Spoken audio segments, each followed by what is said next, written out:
Assalamualaikum warahmatullahi wabarakatuh. Jumpa lagi dengan saya Robertus Anugrah Gemilang dari Prodi Kehutanan dari minat Sarjana Manajemen Hutan. Pada kesempatan ini saya akan membahas mengenai pengolahan citra penginderaan jauh. Oke teman-teman, mari kita sama-sama menyimak materi pengolahan penginderaan jauh ini. Oke, yang pertama kita melihat dulu pengertian dari penginderaan jauh itu sendiri. Penginderaan jauh adalah ilmu atau seni untuk mempelajari atau memperoleh informasi mengenai suatu objek, wilayah, fenomena di permukaan bumi melalui analisis data yang diperoleh dari alat perekam atau sensor. Alat perekam ini tidak berkontak langsung dengan objek yang tengah diamati. Yang kedua, kita akan melihat komponen dari penginderaan jauh. Yang pertama, energi atau sumber tenaga. Yang kedua, atmosfer. Yang ketiga, objek. Yang keempat, sensor. Yang kelima, pengolahan data. Yang keenam, penggunaan data. Yang ketujuh, wahana. Terkait bagaimana kerja dari komponen penginderaan jauh ini, teman-teman bisa lihat di video saya yang sebelumnya. Nah, sekarang kita masuk ke pengolahan citra satelit.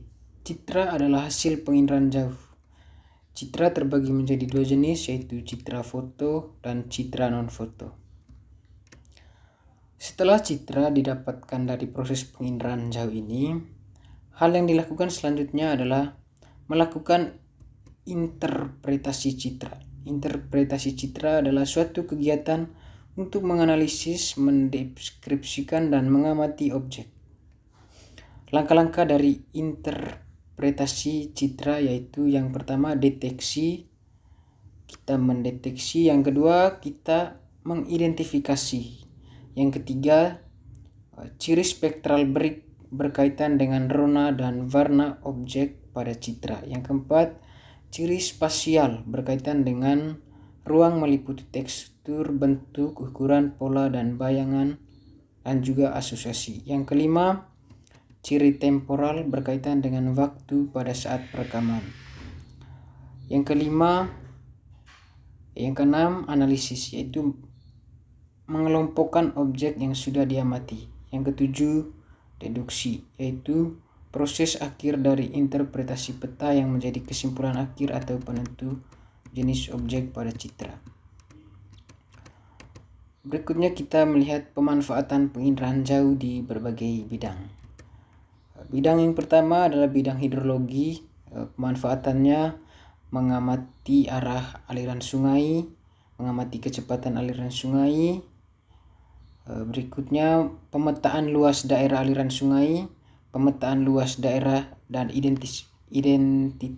intensitas banjir. Yang terakhir, pemantauan daerah konservasi sungai. Yang kedua, bidang meteorologi.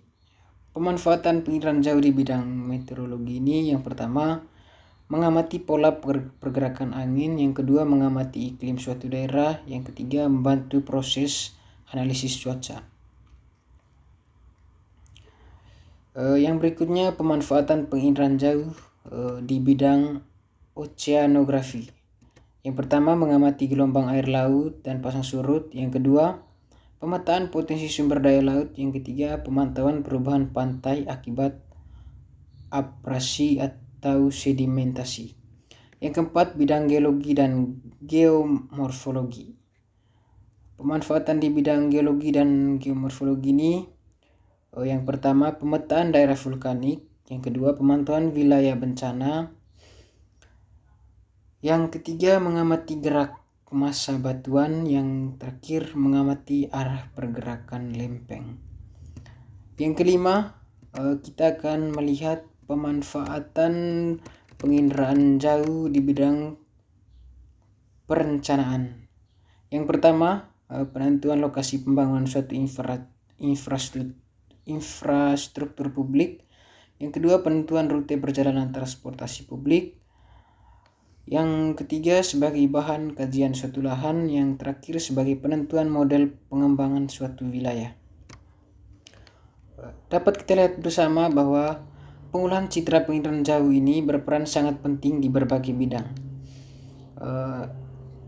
Saat ini untuk membantu manusia di berbagai macam bidang seperti bidang yang telah saya jelaskan tadi. Berkembangnya teknologi secara pesat membuat hasil resolusi citra semakin baik dan biaya yang semakin murah. Oke teman-teman, sekian dulu materi mengenai pengolahan citra penginderaan jauh. Terima kasih telah menonton dan menyimak materinya. Kurang dan lebihnya saya minta maaf. Wassalamualaikum warahmatullahi wabarakatuh. Sampai jumpa di video saya selanjutnya.